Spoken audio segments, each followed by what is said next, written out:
उद्योजक राजू खरे यांनी गंगामाई सपाटे माध्यमिक शाळेस दिले 200 बेंच। दातृत्व असणार नेतृत्व म्हणजे राजाभाऊ खरे। उद्योजक राजू खरे यांच्या दातृत्वातून गंगाबाई सपाटे शैक्षणिक संकुल तारापूर येथील शाळेस शैक्षणिक साहित्य 200 बेंच वाटप। वार शनिवार दिनांक 5 ऑक्टोबर रोजी पंढरपूर तालुक्यातील आणि मोहोळ मतदारसंघातील तारापूर येथील गंगाई सपाटे शाळेत शैक्षणिक साहित्य वाटप कार्यक्रम प्रसंगी प्रथम सावित्रीबाई फुले आणि गंगाई सपाटे यांच्या प्रतिमेचं पूजन उद्योजक राजू खरे आणि मनोहर सपाटे यांच्या शुभ हस्ते दीप प्रज्वलन करण्यात आले। या प्रसंगी गंगाई सपाटे शैक्षणिक संकुल शिक्षक आणि शिक्षिका यांच्या वतीने उद्योजक राजू खरे यांचा शाल श्रीफळ आणि फेटा बांधून सत्कार करण्यात आला। यावेळी मोहोळ विधानसभा मतदारसंघाचे संभाव्य उमेदवार राजू खरे यांनी दिलेली प्रतिक्रिया पहा व्हिडिओच्या माध्यमातून। नाही 200 बेंच म्हणजे इथं तारापूर हे आपल्या मोहोळ मतदारसंघातलं गाव आहे आणि या शाळेमधली मुलं ही खाली बसत होती आणि मग इथल्या मुख्याध्यापकांनी माझ्याकडे 4 महिन्यापूर्वी मागणी केली होती की आमच्या शाळेसाठी आम्हाला मुलांना बसण्यासाठी बेंचेस उपलब्ध करून द्या।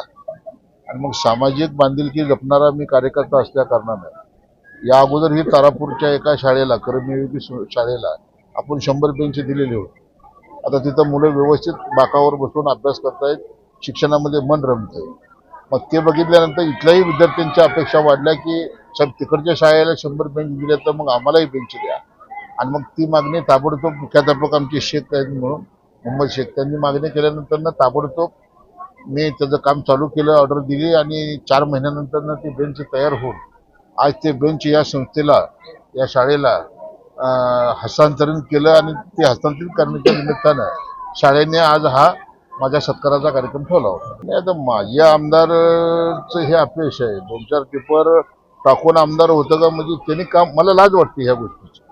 मला माझ्या आमदाराची क्यू वाटते की गेले 30 वर्ष झालं की माझ्या आमदाराच्या हातात ही सत्ता या तालुक्याची आणि त्यांच्या हातात सत्ता असताना मोहोळ मतदारसंघामध्ये रस्त्याची अत्यंत दुरावस्था झाली।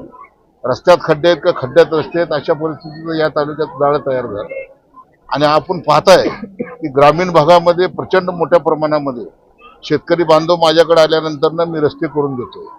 विटा असेल, पोरगाव असेल, पुळूजवाडी असेल, आंबे असेल, सळे असेल, कोंडारकी असेल, नेपतगाव असेल, नळी असेल, देगाव असेल, वरकुटे असेल, औंढी असेल।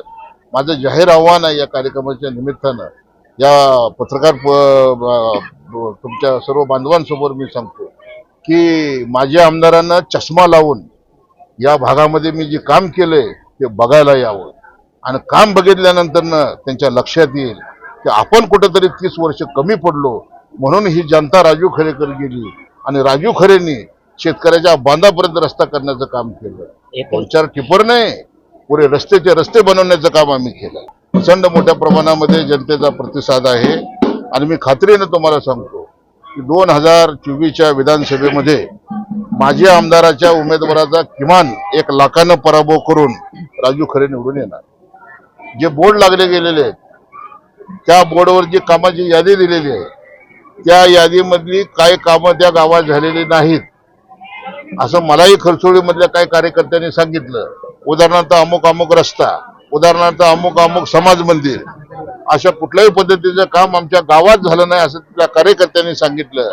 तर मी त्यांना एवढंच प्रश्न केला की ज्या वेळेला खरसोळीमध्ये आमदार येईल किंवा त्या आमदाराचा मालक माझे आमदार येईल त्यावेळेला त्यांना प्रश्न विचारा की हे जे बोर्ड तुम्ही लावलेले आहेत हे माणसाची दिशाभूल, जनतेची दिशाभूल करणारे बोर्ड आहेत आणि त्याचा जाब तुम्ही माझे दोन्ही आमदाराला विचारा। समान आमदाराचं हे अपयश आहे की मोहोळमध्ये ज्या वेळेला दुष्काळ पडला होता आणि 15-15 दिवस मोहोळच्या जनतेला पिण्याचं पाणी नव्हतं तर मोहोळचा आमदार काय झोपला होता का?